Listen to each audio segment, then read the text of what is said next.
તો શું મિત્રો તમને ખબર છે આપણા ગુજરાતમાં એક એવું પણ મંદિર છે કે જે મંદિરની અંદર પાકિસ્તાનથી માતાજી આવ્યા હતા અને પ્રગટ થયા હતા? અને હા, આખા ગુજરાતમાં નહીં પણ આખા ભારતમાં આ પ્રકારનું મંદિર માત્ર આ એક જ છે. અને આ પ્રકારનું બીજું મંદિર પાકિસ્તાનમાં સ્થિત છે.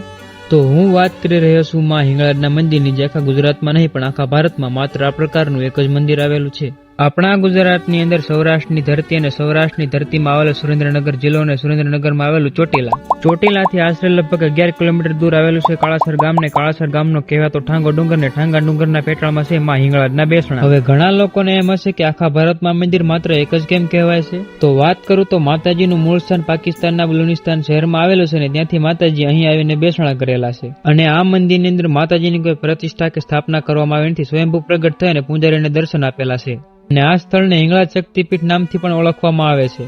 અને હા, માતાજી પાકિસ્તાનથી અહીંયા કેવી રીતે આવ્યા અને મંદિર વિશેનો પૂરો ઇતિહાસ જાણવા માટે આપણે બનાવશું પાર્ટ 2.